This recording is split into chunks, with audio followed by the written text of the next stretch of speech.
गजवदना करुणा सदना गजवदना करुणा सदना श्री गजवदना करुणा सदना श्री गजवदना करुणा सदना शंकर बाला लंबोदर सुंदर गजवदना करुणा सदना शंकर बाला लंबोदर सुंदर गजवदना करुणा सदना शंकर बाला लंबोदर सुंदर गजवदना करुणा सदना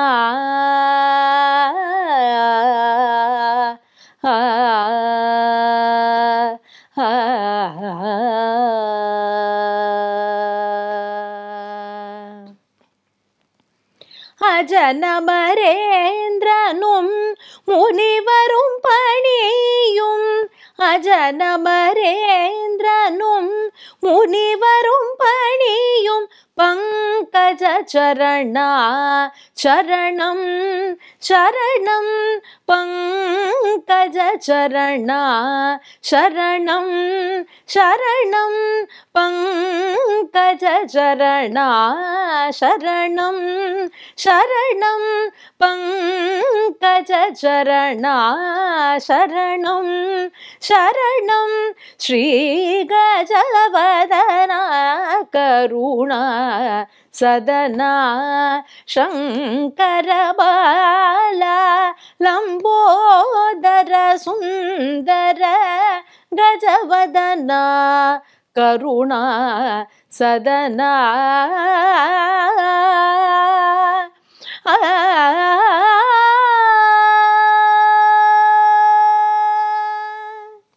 பக்தி நேரம் நிகழ்ச்சியின் மூலமாக உங்க எல்லாரையும் தினம் சந்திப்பதில் ரொம்பவே சந்தோஷம் எனக்கு. இந்த பக்தி நேரத்துல அற்புதமான பல ஆன்மீக விஷயங்களை நம்ம பார்த்து கொண்டே வருகின்றோம். இந்த வாரத்துல விநாயகருடைய சிறப்புகள் என்ன, அந்த விநாயக பெருமானுடைய பல லீலைகளையும் நம்ம பார்த்து கொண்டு வரோம். அந்த விதத்துல படை வீடுகளை பற்றி பார்த்து வந்தோம். படை வீடுகள்ல திருவண்ணாமலையினுடைய பெருமை என்ன, திருக்கடையூரனுடைய ஒரு பெருமை என்ன அப்படிங்கிறத நம்ம 2 நாளாக பார்த்து வந்தோம். அந்த விதத்துல இன்றைய தினம் பார்க்க போற படை வீடு எது அப்படின்னு பார்த்தா ரொம்ப முக்கியமான ஒன்று திருநாரையூர் அப்படின்னு சொல்லக்கூடிய க்ஷேத்திரம். இந்த திருநாரையூர் அப்படின்னு சொன்னாலே இங்க இருக்கக்கூடிய விநாயக பெருமானுடைய மகிமைக்கு ஈடு இணை கிடையாது. முக்கியமா ஞானத்தை தரக்கூடிய தெய்வம் விநாயக பெருமான். இறைவன் பெரியவனா பக்தன் பெரியவனா என்று பார்த்தால் பக்தனே சிறந்தவன் என்று இறைவனே ஒப்புக்கொள்ளக்கூடிய ஒரு விஷயம். எப்படி அப்படின்னு பார்த்தா இறைவன் என்பவன் இவ்வளவு பெருமை கொண்டவன் என்பது பக்தனால் மட்டுமே பலருக்கும் உணர்த்த முடியும். அந்த இறைவன் இவ்வளவு காருண்யம் கொண்டவன், அந்த இறைவனுக்கு இவ்வளவு மகிமை இருக்கு அப்படிங்கிறதெல்லாம் ஒரு பக்தன் இல்லைன்னா இறைவனாலேயே எதையும் காண்பிக்க முடியாது. அதனால் பக்தனே தலை சிறந்தவன் என்று இறைவனே சொல்கின்றார். அந்த விதத்துல எந்த பக்தரால இந்த திருநாரையூர் அப்படிங்கிற க்ஷேத்திரத்துக்கு பெருமை அப்படின்னு பார்த்தா நம்பி என்று சொல்லக்கூடியவர் அவதாரம் செய்தது திருநாரையூர் அப்படின்னு சொல்லக்கூடிய க்ஷேத்திரத்துல. இந்த நம்பியினுடைய அப்பா அங்க இருக்கக்கூடிய விநாயகருக்கு பூஜை செய்யக்கூடியவர். அப்படி பூஜை செய்யக்கூடிய அப்பா வேதத்தில் அப்படி ஒரு தேர்ந்த வித்தாக இருக்கின்றார். வேத வித் அப்படின்னு நம்ம சொல்லக்கூடிய அந்த ஒரு வார்த்தைக்கு அவ்வளவு தகுதி பெற்றவராக இருக்கின்றார். பூஜைகள் நியமங்கள் என்று அனுஷ்டானங்களை கடைபிடிப்பது வரை எப்படி சொல்லப்பட்டிருக்கோ அது மாதிரி ஒரு வாழ்க்கையை வாழ்ந்து வருகின்றார். தர்ம சிந்தையோடு ஒரு வாழ்க்கையை வாழ்ந்து வருகின்றார். அது மட்டும் அல்லாது எளிமையான ஒரு வாழ்க்கை எப்படி நமக்கு வாழணும் என்று சொல்லப்பட்டிருக்கோ அதுல இருந்து இம்மி அளவு கூட மாறாத ரொம்ப அற்புதமாக அவர் மனைவியோடு குடும்பம் நடத்தி வருகின்றார். அவர்களுக்கு பிறந்த குழந்தை தான் இந்த நம்பி. ஆனால் இந்த குழந்தை எப்படி அப்படின்னு பார்த்தா நம்ம எல்லாம் ஒரு பழமொழி சொல்லுவோம், வாதியார் பிள்ளை மக்கு அப்படின்னு பழைய காலத்துல சொல்றது ஒரு வழக்கம். அந்த மாதிரி இவர் இவ்வளவு தேர்ந்தவராக இருக்கின்றார், நல்ல ஞானம் கொண்டவராக இருக்கின்றார். ஆனா நம்பி எப்படி அப்படின்னு பார்த்தா கொஞ்சம் எதுவும் தெரியாத ஒரு பிள்ளையாக இருக்கின்றார். சூதுவாது அப்படிங்கிறது ஒரு பக்கம். ஆனால் காலத்தின் அவசியமா நமக்கு தெரிய வேண்டிய விஷயங்கள் தெரிந்து கொண்டுதானே ஆகணும். கல்வி கற்க வேண்டும் அப்படிங்கிறது அத்தியாவசியம்னா அந்த கல்வியை ஒழுங்கா பயில வேண்டும். எவ்வளவு சொல்லிக் கொடுத்தாலும் மண்டையில ஏற மாட்டேங்கிறது. ரொம்ப கஷ்டப்படுகின்றார். எங்கேயாவது அவரை பாடசாலைக்கு அனுப்புறது, அந்த பாடசாலையில இருக்கக்கூடிய வாத்தியாரும் எவ்வளவோ தலையால தண்ணி குடிக்கிறது அப்படின்னு சொல்வது போல எவ்வளவோ சொல்லிக் கொடுப்பாராம். பொருந்தி சொல்லிக் கொடுப்பார், கோபமாக சொல்லிக் கொடுப்பார், அடித்து கூட சொல்லிக் கொடுப்பார். உருட்டி மிரட்டி எவ்வளவு சொன்னாலும் அந்த நேரத்துல ஏதோ மண்டையில ஏறுற மாதிரி இருக்கு. அதுக்கப்புறம் அடுத்த நிமிஷமே எப்படி ஸ்லேட்ல எல்லாத்தையும் நம்ம அழிப்போமோ அந்த மாதிரி அவருக்கு எல்லாமே போய் விடுகின்றது. எந்த ஒரு ஞானமும் இல்லாது இருக்கின்றார். ஊர்ல போய் யார்கிட்டயாவது ஏதாவது பேசணும்னா கூட சரியா பேச தெரியாது. அப்பாவினிடத்துல வந்து சொல்றார், எனக்கு ஏன் இப்படி இருக்கு அப்படின்ட்டு. ஊரே எப்படி இவரை சொல்லும்னு பார்த்தா மக்கு பிள்ளை அப்படின்னு தான் சொல்லுமா. அவ அப்பா எவ்வளவு பெரிய காரியங்களை எல்லாம் செய்கின்றார். ஆனா இந்த பிள்ளை ஏன் இப்படி இருக்கு, இவ்வளவு மக்கா இருக்கே, அப்பாவுக்கு நேர்மாறா இருக்கே இந்த பிள்ளை அப்படின்னு சொல்லி பலரும் நிந்திப்பதும் உண்டு. இதெல்லாம் அப்பா அம்மா காதுல வந்து நிறைய கேட்கும். ஆனா கூட அவர்கள் என்ன நினைப்பார்கள், சரி என்றோ ஒரு நாள் அந்த இறைவன் கண் திறப்பான் அப்படிங்கிறதுல ரொம்ப நம்பிக்கையோடு இருக்கின்றார். ஒவ்வொரு நாளும் கோவில் அவர் செய்யக்கூடிய பூஜை கூட அவ்வளவு ஸ்ரத்தையா செய்வார். அவர் செய்யக்கூடிய அபிஷேகங்களாகட்டும், இறைவனுக்கு செய்யக்கூடிய நைவேத்தியமாகட்டும், எல்லாவற்றையும் ரொம்ப அழகாக செய்யக்கூடியவர் நம்பியினுடைய அப்பா.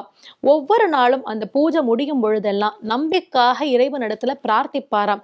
என் குழந்தைய ஊரே மக்குன்னு சொல்கின்றது, அந்த குழந்தைய பெரிய ஞானியாக்கு அப்படின்லாம் நான் சொல்லல. ஆனால் காலத்தின் கட்டாயமாக வாழ்வதற்கு என்ன தேவையோ அந்த ஒரு ஞானத்தையாவது நம்பிக்கை நீ கொடுக்க வேண்டும் என்று ஒவ்வொரு நாளும் விநாயக பெருமானை பிரார்த்தித்து வருகின்றார். விநாயக பெருமான் இந்த பிரார்த்தனைகள் எல்லாவற்றையும் கேட்டுக்கொண்டே தானே இருக்கின்றார். ஆனா இதெல்லாம் நடக்கணும் அப்படின்னு சொன்னா அதற்கு ஒரு நிகழ்வு இருந்தால் தானே சரித்திரம் என்பது உருவாகுகின்றது. அந்த மாதிரி நம்பியினுடைய அப்பா நித்தியம் பூஜை செய்யக்கூடியவர். அவருக்கு ஒரு நாள் அந்த ஊரை விட்டு வேற ஒரு முக்கியமான வேலையா போக வேண்டிய நிர்பந்தம் ஏற்படுகின்றது. வழக்கமாக இந்த பூஜை செய்பவர்கள் எல்லாம் பார்த்தா கும்பாபிஷேகங்கள் செல்வது, ஹோமங்கள் யாகசாலைகள் எல்லாம் நடக்கும் பொழுது அந்த யாகசாலையில அவர்களும் சென்று அவங்க எல்லாருமே சேர்ந்து அந்த ஹோமத்துல பார்ட்டிசிபேட் பண்றது அப்படின்னு சொல்லக்கூடியதெல்லாம் ஏற்படும். அந்த மாதிரி இவர்கள் சென்று அங்கு வேதத்தை சொல்வது, மந்திரங்களை சொல்வது என்று எல்லாரும் சேர்ந்து செய்யக்கூடியது நிறைய உண்டு. அந்த மாதிரி ஒரு உபநயன சம்ஸ்காரங்களோ யாகங்களோ நடக்கும் பொழுது அங்கேயும் இவர்கள் செல்வார்கள். ஒரு கல்யாணத்தை நடத்தி வைக்கணும், அந்த மாதிரி இடத்துக்கெல்லாம் இவர்கள் போறது அப்படிங்கிறது ஒரு வழியாக இருந்தது. இதற்கு போகாம இருக்கவே முடியாது, போய்த்தான் ஆகணுங்கிற ஒரு நிர்பந்தமான ஒரு சூழல் ஏற்படுவது. அதே சமயம் ஊர்ல யார்கிட்டயாவது இந்த கோவிலை பார்த்துக்கிறதுக்கு சொல்லணும் இல்லையா, இவர் அந்த கோவிலை விட்டு போகும் பொழுது அந்த ஒரு நாளைக்கு வேற ஒருத்தர் அங்க பூஜை செய்யறதுக்கு ஏற்பாடு பண்ணணும். அவருடைய வேலை எல்லாரையும் போய் கேட்கிறார். ஊர்ல பக்கத்து ஊர்ல ஒருத்தர் பாக்கி விடாத எல்லார்ட்டையும் போய் கேட்கின்றார். எல்லாருமே அவரவர் ஒவ்வொரு யாகம், ஏதோ ஒரு வேலை, அன்றைய தினம் கோவிலை பார்த்துக்கிறதுக்கு அவர்களால முடியாது அப்படின்னே சொல்கின்றார்கள். கோவிலை பார்த்துக்கிறதுனா என்ன, அன்றாடம் செய்ய வேண்டிய அபிஷேகத்தை எப்படி செய்யாம விடுறது, அன்றாடம் இறைவனுக்கு செய்ய வேண்டிய கால பூஜைகளை எப்படி செய்யாம இருக்கிறது, அன்றாடம் இறைவனுக்கு தர வேண்டிய நைவேத்தியங்களை எப்படி தராம இருக்கின்றது, பக்தர்கள் வருவார்களே எல்லாவற்றையும் கவனிக்கணும். இப்ப இவர் ஒருத்தராக இருந்து எல்லாவற்றையும் பார்த்து கொண்டிருக்கார். இப்ப இன்னொருத்தர் இங்க ஒரு நாளைக்கு கூப்பிடணும் அப்படின்னு பார்த்தா யாருமே கிடைக்கல. இவரும் போகாம இருக்க முடியாது. இந்த மாதிரி ஒரு இக்கட்டான நெருக்கடி சூழலானது ஏற்படுகின்றது. யோசிக்கிறார் என்ன பண்ணலாம்னு. சரி மனைவிட்ட பேசி பார்ப்போம், அந்த அம்மா நமக்கு ஏதாவது சொல்கின்றாளா, ஏதாவது நமக்கு ஒரு யோசனை அவ சொன்னானா சரியா இருக்குமே அப்படின்னு மனைவிட்ட சொல்றார். நான் இந்த மாதிரி நாளைய தினம் ஊருக்கு போக வேண்டிய நிர்பந்தம் இருக்கு, காலங்கார்த்தாலேயே போகணும், யார் கால பூஜைகள் எல்லாம் செய்வான்னு தெரியல, ஊர்ல எல்லார்ட்டையும் கேட்டு பார்த்துட்டேன், எல்லாரும் அவரவர் ஒரு வேலை இருக்கு அப்படின்ட்டு எல்லாருமே நாளைய தினம் எனக்கு கிடைக்கவே இல்லை, ஒத்துருமே இல்லை, இப்ப என்ன செய்வதுன்னு தெரியலையேடி, நான் என்ன பண்ணுவேன் அப்படின்னு பேசுகின்றார். இதை காதுல கேட்கறது அந்த நம்பி குழந்தை. உடனே அந்த நம்பி வந்து சொல்றானா, அப்பா அதனால என்னப்பா, நான் நாளைய தினம் விநாயகருக்கு என்ன செய்யணுமோ அது எல்லாவற்றையும் செய்கின்றேன், நான் கோவிலை பார்த்துக்கிறேன்னு. அவ அப்பா சொன்னார், ஏண்டா உனக்கு என்னடா தெரியும் கோவிலை பற்றி, உனக்கு நீ என்ன செய்யணும் அப்படிங்கிறதே சரியா தெரிய மாட்டேங்கிறது. அப்படி இருக்கும் பொழுது விநாயகருக்கு என்ன செய்ய வேண்டும், எப்படி கால பூஜைகளை செய்ய வேண்டும், எப்படி கோவிலை பார்த்துக்கணும், இதெல்லாம் உனக்கு என்ன தெரியும் அப்படின்னு கேட்டார். அப்ப அந்த நம்பி பிள்ளை சொல்கின்றது, என்னப்பா நான் தான் தினம் தினம் உங்களோட கோவிலுக்கு வரேனே, அதனால் நீங்கள் எப்படி எல்லாவற்றையும் செய்கின்றீர்கள் என்பதை பார்த்து வருகின்றேன். எப்படி பூஜை செய்கின்றீர்கள், எப்படி நைவேத்தியம் செய்கின்றீர்கள், அபிஷேகங்கள் எல்லாம் எப்படி, என்னென்ன பண்ணணும் அப்படிங்கிறத நான் தான் பார்த்திருக்கேனேப்பா, அதனால நான் அதை செய்வேன்.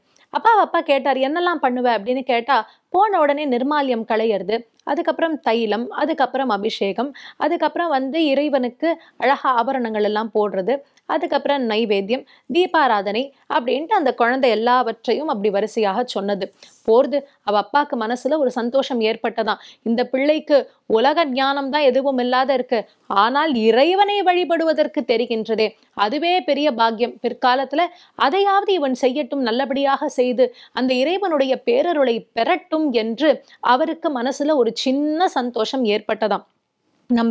உன்னை நம்பி விட்டுட்டு போறேன், நாளைய தினம் எல்லாத்தையும் சரியா பார்த்துப்ப இல்லையா, நான் வர வரைக்கும் நீ பார்த்துட்டா கூட போறோம், நான் வந்ததுக்கு அப்புறம் சாயங்காலம்லாம் நான் பாத்துக்கிறேன், இருக்கிற அந்த ஒரு வேளை என்னவோ அந்த 2 வேளை பூஜையோ எதையோ அதை சரியா பண்ணிடுப்பா அப்படின்னு சொல்ல, ஒன்னும் கவலைப்பட வேண்டாம்ப்பா, நான் எல்லா பூஜையும் சரியா செய்யறேன், நாளை தினம் கோவிலை நான் நல்லபடியா பார்த்துக்கிறேன்ப்பா, உங்களுக்கு பிள்ளை அப்படின்னு சொல்வது போல நீங்களே மகிழ்ச்சி அடையும்படி எல்லாவற்றையும் நான் செய்கின்றேன் என்று இந்த நம்பி சொன்னது. இதை கேட்ட அப்பாக்கு சந்தோஷம். அவர் ஊருக்கு கிளம்பிட்டாராம். மறுநாள் காலங்கார்த்தால இந்த நம்பி குழந்தை அழகா ஸ்நானம் எல்லாம் முடித்தது. ஸ்நானம் முடித்து அப்படி அழகா அந்த கட்டு குடுமி இருக்கான், அந்த குடுமியானதை அழகா அப்படி கட்டி கொண்டு, நெற்றியில் திருநீரை அழகாக பூசிக்கொண்டு, உடலில் எல்லாம் திருநீரை பூசிக்கொண்டு, அழகா வேஷ்டியை கட்டி கொண்டு, அவ அம்மா எல்லா நைவேத்தியத்துக்கு என்ன உண்டோ அதெல்லாம் பண்ணி வச்சிருக்கா, அவ கொண்டு வந்து கொடுக்குறா. பூஜைக்கான சாமான்கள், நைவேத்திய சாமான்கள் என்று எல்லாவற்றையும் சுமந்து கொண்டு இந்த சின்ன குழந்தை அப்படி அழகா கோவிலுக்குள்ள வருகின்றதாம். அந்த காட்சி அவ்வளவு அழகாக இருக்கின்றது. எப்பொழுதுமே கோவில்ல அன்னன்னைக்கு வரக்கூடியவங்க, நித்தியம் வரக்கூடியவங்க வருவாங்க. அந்த மாதிரி வருபவர்கள் எல்லாம் பார்த்து கேட்டார்களாம், என்னடா நம்பி இன்னைக்கு நீ வந்திருக்க, உங்க அப்பா வரலையா அப்படின்னு கேட்ட பொழுது, அப்பா ஊருக்கு போயிருக்காங்க அப்படின்னு இந்த குழந்தை பதில் சொல்லிவிட்டு சன்னதிக்குள்ளே செல்கின்றது. அப்பவே இவர்களுக்குள்ள ஒரு சலசலப்பு ஏற்படுறது. இந்த மக்க பிள்ளைக்கு என்ன தெரியும்னு இவர்கிட்ட பொறுப்பு விட்டுட்டு இவங்க அப்பா ஊருக்கு போனாருன்னு தெரியலையே அப்படின்ட்டு ஊர்ல இருக்கிறவங்க எல்லாம் ஒண்ணு மாத்தி ஒண்ணு அப்படி பேசிக்கொண்டே இருக்கின்றார்கள். ஆனா இந்த பிள்ளை அதெல்லாம் எதையுமே காதுல வாங்கிக்கலையா. நமக்கு என்ன தேவை, அப்பா சொல்லியிருக்கார் விநாயகரை வழிபட வேண்டும், அவருக்கு செய்ய வேண்டியதை கிரமமாக செய்ய வேண்டும், அதை நாம் செய்து விடலாம் என்று அழகா போய் அந்த நிர்மால்யம், பழைய பூ எல்லாவற்றையும் களைந்து, நிர்மால்யத்தை எல்லாம் களைஞ்சு அழகா தைலம் விநாயக பெருமானுக்கு சாற்றி ஒவ்வொரு அபிஷேகமாக செய்து வருகின்றார். எப்படி சொல்லப்பட்டிருக்கோ அந்த மாதிரி எல்லா அபிஷேகமும் நமக்கே தெரியும் இல்லையா, சந்தன அபிஷேகம், பால் அபிஷேகம், வாசனாதி திரவியங்கள், தயிர் அபிஷேகம், இளநீர், விபூதி, இப்படி பல அபிஷேகங்கள் உண்டு. பஞ்சாமிர்தம் பரியந்தம் நிறைய அபிஷேகங்கள் உண்டு. எல்லாவற்றையும் இந்த குழந்தை அழகா பண்றதாம். எல்லாருக்குமே ஆச்சரியமா இருக்கு, பரவாயில்லையே இந்த பையன் இந்த மாதிரி அபிஷேகங்கள் எல்லாம் அவ அப்பா பண்ற மாதிரியே பண்றானே அப்படின்ட்டு எல்லாரும் ஆச்சரியமாக பார்த்துட்டு இருக்கா. அந்த மாதிரி சமயத்துல அடுத்து என்ன நடக்கணும் அப்படின்னா, இறைவனுக்கு அலங்காரம் செய்ய வேண்டும். அப்ப அலங்காரங்கள் எல்லாம் முடிந்தது. இந்த அலங்காரம் வரைக்கும் அவ அப்பா எப்பொழுதுமே பையனை கூட வச்சுட்டு இருப்பாரு. நெய்வேத்தியம் அப்படிங்கிற சமயத்துல பையனையும் வெளில அனுப்பிடுவாராம். ஏன்னா திரை போட்டுத்தானே இருக்கும், அதனால அந்த நைவேத்தியம் பண்ணும் பொழுது திரை போட்டு இருக்கும் எப்பொழுதுமே. இந்த பையனையும் வெளில அனுப்பிட்டு ஏகாந்தமாக நைவேத்தியம் செய்வார். ஒரு சமயம் அந்த பையன் அவ அப்பாட்ட கேட்டிருக்கு, அப்பா நைவேத்தியம்னா என்ன, என்ன நடக்கும் அப்படின்னு கேட்ட பொழுது, இறைவன் சாப்பிடுவார், அதுதான்டா நைவேத்தியம், நம்ம என்ன வைக்கிறோமோ அதை இறைவன் சாப்பிடுவார் என்று அவ அப்பா சொல்லியிருக்கார். அதனால இந்த குழந்தை இதுதான் நைவேத்தியம் அப்படின்னு நினைச்சுட்டு இருக்கான். இப்போ அதே போல அலங்காரங்கள் எல்லாம் முடிந்தது. அடுத்த நைவேத்தியம் என்று சொல்லக்கூடியதை செய்யணும். இந்த குழந்தை நைவேத்தியத்துக்கு எல்லாத்தையும் தயார் செய்துதான். தயார் செய்து விட்டு அப்படியே உட்காந்துட்டு, விநாயகரே வந்து சாப்பிடுங்க அப்படின்னு ஒரு குரல் கொடுத்தானா. விநாயகரே வந்து சாப்பிட வேண்டும் அப்படின்னு கேட்டுக்கொள்கின்றார். விநாயக பெருமான் அப்படியெல்லாம் வரக்கூடியவரா என்ன, அவ்வளவு எளிமையாக. ஆனா இந்த பையனுக்கு தெரியாது. ஏன்னா அவங்க அப்பா என்ன சொல்லியிருக்கார், பிள்ளையார் வந்து சாப்பிடுவார் அப்படின்னு சொல்லியிருக்கார். இந்த பையன் என்ன நினைச்சிருக்கான் அப்படின்னு பார்த்தா, விநாயகர் வெளியில வந்து அங்க இருக்கக்கூடிய நைவேத்தியத்தை அவரே சாப்பிடுவார் அப்படின்ட்டு இந்த பையனுக்கு மனசுக்குள்ள ஒரு நினைப்பு. அதனால விநாயகரே வந்து சாப்பிடுங்கள்னு கூப்பிட்டான். விநாயகர் வரல. அடுத்து சொல்றார், எங்க அம்மா உங்களுக்கு எவ்வளவு அற்புதமான விஷயங்கள் எல்லாம் கொடுத்துருக்காங்க, கொழுக்கட்டை இருக்கு, மோதகம் இருக்கு, புளியோதரை இருக்கு, சுண்டல் இருக்கு, எல்லாம் இருக்கு, எல்லாம் உங்களுக்கு தான் பிள்ளையாரே, நீங்க வந்து சாப்பிடலாம், எப்படி வந்து சாப்பிடுங்கள் என்று இந்த பிள்ளை கூப்பிடுறது.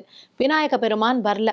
சற்று நேரம் கூப்பிட்டு விநாயகர் வரல அப்படின்னு உடனே உள்ளுக்குள்ள ஒரு பயம் ஏற்படுறது.